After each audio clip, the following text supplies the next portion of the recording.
जय हिंद मेरे साथियों, स्वागत है आप सबका आपके अपने यूट्यूब चैनल बघेली एजुकेशन में।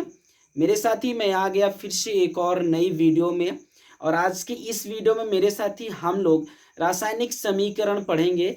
बच्चों, रासायनिक समीकरण क्लास 10th और 9th के विद्यार्थियों के लिए बहुत ही इंपॉर्टेंट है, जो आपके एग्जाम में पूछा जाता है। तो बिल्कुल आज की इस वीडियो में समीकरण का देखेंगे, है ना। ये ऑलरेडी इसके पहले की भी हमारी लाइव क्लासेस चल रही हैं केमिस्ट्री की, उसमें आप ज्वाइन कर सकते हैं शाम 7:30 बजे।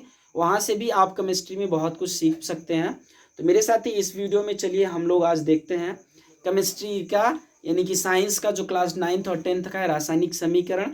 रासायनिक समीकरण संतुलित करना 10th एग्जाम में पूछा जाता है, जो कि पहले ही चैप्टर में है मेरे साथी।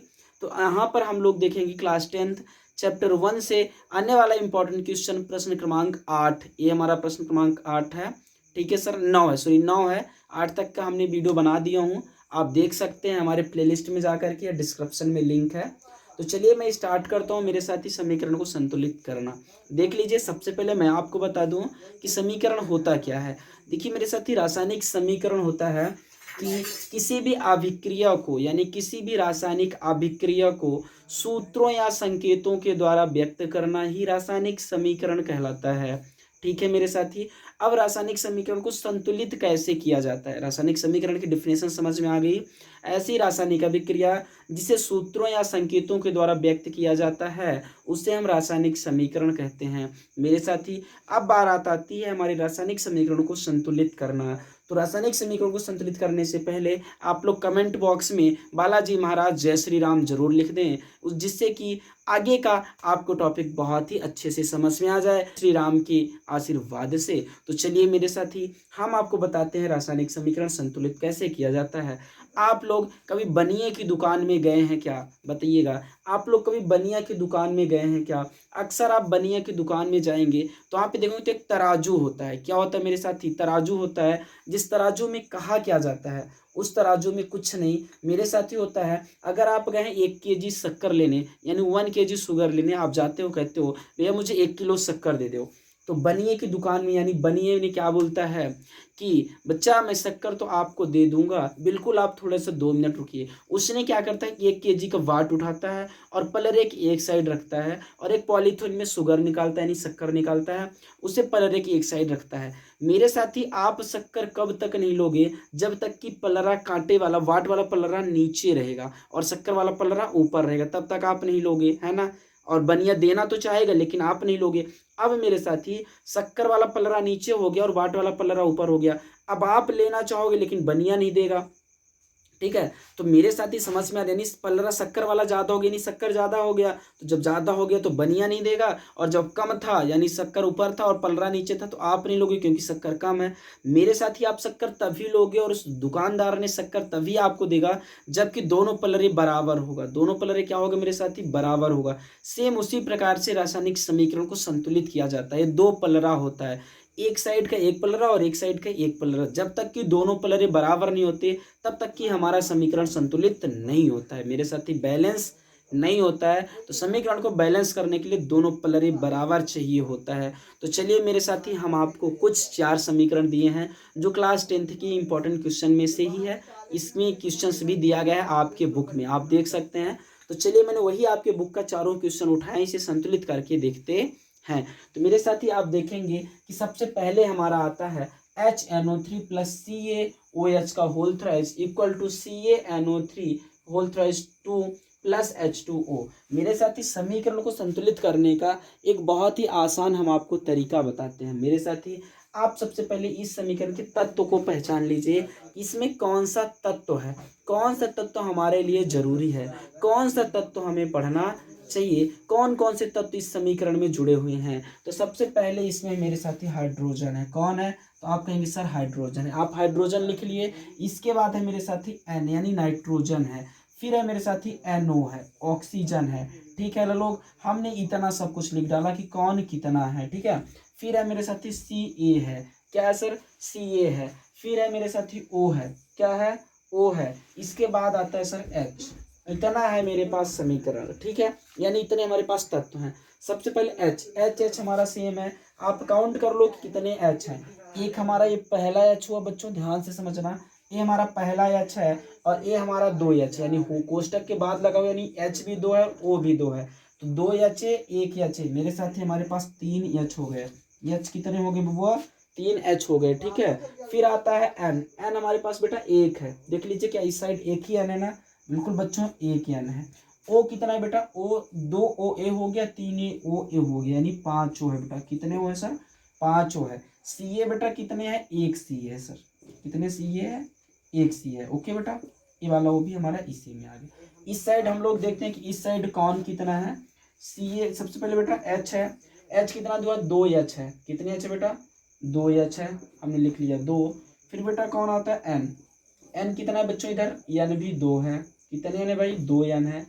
और फिर एन की बात करते हैं बेटा ओ। ओ कितना हो गया? 3 दूना 6, एक 7 तो हो जाता है बेटा। कितने हो? 7 हो। और एच तो 2 हो गया, ठीक है बेटा। सी ए, सी ए बच्चों 1 है। कितना है? 1 है। अब आप यहाँ से ये देख पाएंगे कि क्या हमारा संतुलित है, मतलब जितना इधर है क्या उतना ही इधर है? जरा ध्यान से देखना बच्चों। कहोगे कि सर H3 इधर है, H2 इधर है। सबसे पहले यही हमारा संतुलित नहीं है, बराबर नहीं है। इधर N1 है, इधर N2 है, इधर O5 है, इधर O7 है, यानी 7, इधर CA1 है, इधर CA1 है, यानी CA हमारा बैलेंस है। बाकी इन तीनों में से कोई भी बैलेंस नहीं है। तो मेरे साथ बैलेंस करने के लिए हमें उनके पहले तत्वों को जोड़ना होता है। इधर H3 है, इधर H2 है ना मेरे साथी? बिल्कुल आप देख सकते हैं 3H 2H। क्यों ना हम इस H में एक ही है, 3 है, 3 है, यानी हमारा सम नहीं होगा, है ना? सम नहीं होगा, इक्वल नहीं जाएगा, सम संख्या में नहीं जाएगा। तो इसे सम संख्या में करने के लिए बच्चों इसको मैंने 2 ले लेता हूँ। कितना लिख लिया? 2 लिख लिया। सबसे पहले 2 से ही स्टार्ट करते हैं, क्योंकि एक तो खुद है, तो जब 2 ले लेते हैं तो इनके बढ़ जाता है। एच हमारा 2 ए एच हो गया, 2 ए एच हो गया, यानी एच हो गया 4। कितने एच हो गए बच्चों? ये आपको लिखना मिटाना नहीं है, दिमाग में रख लेना है कितने क्या है, परेशान नहीं होना है। एच हो गया बेटा 2 हो गया। एन हो गया बेटा, एन भी हमारा कितना हो गया सर? 2 एन हो गया। और ओ हो गया सर 3 दूना 6, 2 8 हो गया। कितने ओ हो गए बच्चों? 8 हो गया। और सी ए बेटा एक ही है। अब ध्यान देना बच्चों, इधर हमारा एच कितना हो गया सर? 4 एच हो गया। इधर एच हमारा सिर्फ 2 है। कितना एच है बेटा? 2 एच है, ठीक है। तो एच को हम सबसे पहले बढ़ा दें, तो एच 2 में 2 का गुणा कर दें बच्चों, तो क्या हो जाएगा सर? 4 हो जाएगा। तो एच हमारा कितना हो गया? 4 हो गया। कितना हो गया बच्चों? 4 हो गया, ठीक है। अब देखिए फिर आता है एन। एन इधर भी हमारा 2 है, इधर भी कितना एन है वो बेटा? 2 एन है, यानी एच बैलेंस हुआ, एन बैलेंस हुआ, ठीक है बच्चों। अब हमारा से बचता है ओ। इधर वो 8 है, इधर वो 7 है, ठीक है बच्चों। ध्यान दो, 3 दूना 6 और 2 दूनी 2 8। देखो ए वाला 2 हमारे इस ओ को भी काउंट करेगा और इस 3 में इस 2 का गुणा हो जाएगा, यानी 3 दूना 6 2 8 बच्चों। ओ भी हमारा कितना हो गया? 8 हो गया। अब आप देख पाएंगे कि बेटा ओ भी आपका 8 हो गया, ए ओ भी आपका 8 हो गया। कुल मिलाकर के हमारा दोनों साइड का पलड़ा बराबर होता है बच्चों। अब आप शक्कर अपना ले सकते हैं। देखिए एच बी 4 हो गया, एच 4 हो गया, N2 हो गया, N2 हो गया, O8 हो गया, O8 हो गया, CA1 हो गया, CA1 हो गया, ठीक है सर। तो सिर्फ और सिर्फ हमें यहाँ पर जरूरत किसकी थी बच्चों? सिर्फ इस 2 की और इस 2 की, बस हमारा समीकरण संतुलित हो गया। और बच्चों इस प्रकार से आप पूरी समीकरण संतुलित कर सकते हैं। अगर एक आपसे बन गया तो बाकी सब के सब आपसे बन जाएंगी, ठीक है सर, है ना? तो चलिए हम आगे चलते हैं। हमारी अगली समीकरण क्या कहती है बच्चों? अगला कहता है हमारा, अगला नंबर कहता है सेकंड नंबर, NaOH plus H2SO4 equal to NaSO4 plus H2O, यानी sodium hydroxide plus sodium sulphate, यानी हाइड्रोजन सल्फाइड, ठीक है सर। कहने का मतलब हमारा क्या हो जाता है? Sulphuric acid. फिर हमारा Na2SO4 क्या बन गया? सोडियम सल्फेट, यानी हाइड्रोजन सल्फेट, सोडियम सल्फेट और वाटर। इसको भी बैलेंस करना है बच्चों, आप सेम टू सेम इसी प्रकार से बैलेंस कर सकते हैं। कुल मिलाकर के इसका भी आप लिख लेंगे बच्चों। Na कितना है सर? 1 है। OH कितना है बेटा? O। सबसे पहले O को काउंट करो बेटा। A को A हुआ, 4 O A हुआ, यानी कुल मिलाकर 5 O हो गया। H बेटा 1 H है, 2 H है, कुल मिलाकर कितने H हो गए? 3 हो गए। फिर बेटा S बचता है, S बेटा 1 है। सेम टू सेम ऐसे आप इस साइड भी लिख लोगे बच्चों। क्या है? सबसे पहले Na है, ठीक है बच्चों। इसके बाद क्या आता है सर? O, फिर H, फिर S, ठीक है। अब आप इधर भी लिख लो। Na कितना बेटा? 2 Na है। कितने हो गए? 2 हो गए। यस कितना बेटा? ओ कितना बेटा? 2 ओ ए 1 ओ ए 3 ओ हो गया। और एच कितना बेटा? 2 एच है। यस कितना बेटा, एक यस है। ठीक है, इतना आप देख लिया, इतना हमने कर लिया। देखिए यानी एक इधर यानी 2 है, बैलेंस नहीं है। सबसे पहले मुझे यानी को 2 करना पड़ेगा। यानी को कितना करना पड़ेगा बेटा, 2 करना पड़ेगा। आप देख सकते हैं मैंने यानी को 2 कर दिया। अब यानी मेरा 2 हो गया। जैसे यानी 2 होता है तुम्हारा ओ एच भी बढ़ जाता है। अभी ओ भी 2 हो गया और एच भी 2 हो गया, तो 2 ओ ए और 4 ओ ए, यानी कुल मिलाकर कितने हो जाते हैं बेटा, 6 ओ हो गए। एच 2 एच है, 2 एच है, कुल मिलाकर बेटा 4 एच हो जाता है। और यस हमारा एक है तो एक ही रहेगा। अब इस साइड चलते बेटा, यानी टू हमारा बैलेंस है, वो इधर 6 हो गया, इधर 3 है, यानी 3 2 जा 6, 3 में 2 का मल्टीप्लाई कर दे बच्चों तो क्या हो जाता है सर, 6 हो जाता है। तो हमारा इधर ओ हमारा कहाँ है बेटा, एक ओ ए है, एक ओ ए है। और तो हमें ओ पे गुणा करना है, यानी किस ओ पे हम गुणा कर दें कि हमारा बराबर हो जाए। तो ध्यान से आप देखिएगा थोड़ा सा, एच हमारा 4 है, इधर एच हमारा 2 है। जरा हम इस 2 को एन को 2 कर दें। क्या कर दें बेटा, इस एच को 2 कर देते हैं। अगर हम इस एच को 2 कर देते हैं तो हमारे पास एच भी 4 हो गया, ए एच 4, और ए एच भी कितना हो गया, 4। अब ओ हमारा बढ़ जाएगा बेटा, ध्यान देना। ये ओ पहले हमारा एक था, कितना होता बेटा, एक होता है। यहाँ पर 3 ओ, हाँ एक होता बेटा। यहाँ पे ओ 4 एक 5 होता हमारा पहले, है ना, 3 लिख दिया था हमने 3 लिख दिया था, 5 हो चाहिए। ठीक है, तो देखिए ए को ए हुआ बेटा, 4 हुए ए हुआ, तो 5 ओ था, 5 हमने लिखा था, 3 लिखा था, अब 5 चाहिए हो यहाँ पर।